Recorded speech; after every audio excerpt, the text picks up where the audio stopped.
As most of our cases have highlighted, a lot of this comes down to having a good technology policy.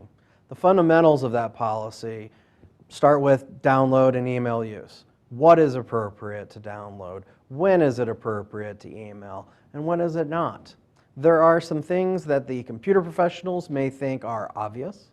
There are things that administration and management may think are obvious. Have those in your policy.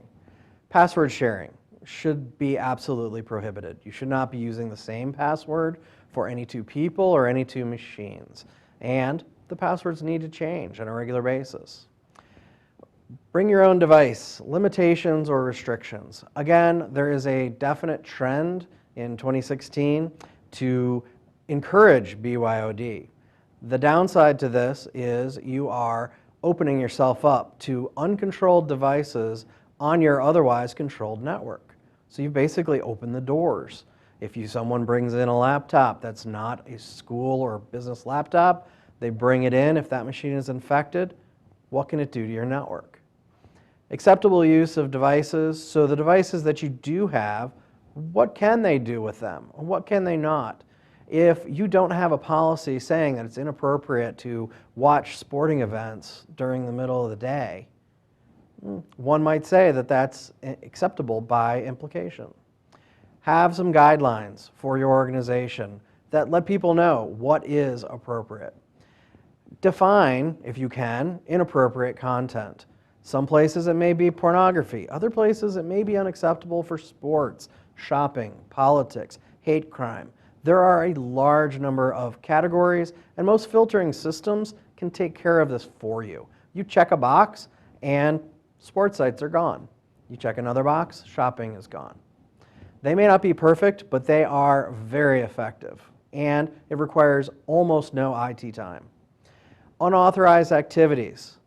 I hate to say it, but you actually should put that in there, that people cannot do illegal stuff on your environment or into your environment or to your environment. There have been examples in organizations where devices have been brought into the organization and used to hack other organizations. Who's liable for that? Let's not even open that door. Have it in the policy that it's not allowed.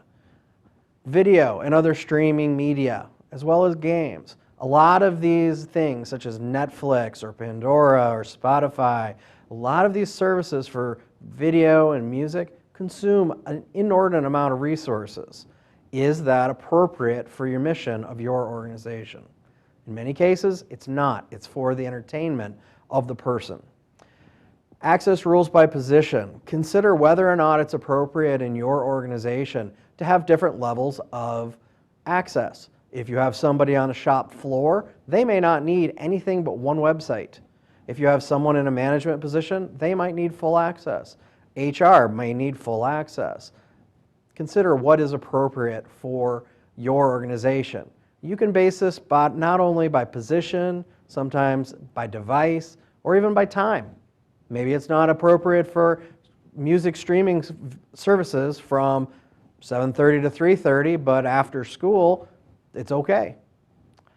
Protected private and copyright information. You really need to explicitly state that people cannot violate the rights of others with intellectual property. You need to make sure they're aware of this so that they are not unintentionally doing it. And any other organizational rules such as HIPAA, PCI, or other regulatory requirements, make sure those are in the policy. And after you've got this policy, make sure it is distributed and implement some kind of digital citizenship training. Cybersecurity awareness is critical at all levels. Management needs to know. Teachers at the schools, students at the schools, everybody needs to be aware of what your policy is. It needs to be distributed and it needs to be updated on a regular basis. What is true today may need to be very much adapted in even as short of a year from now as times change.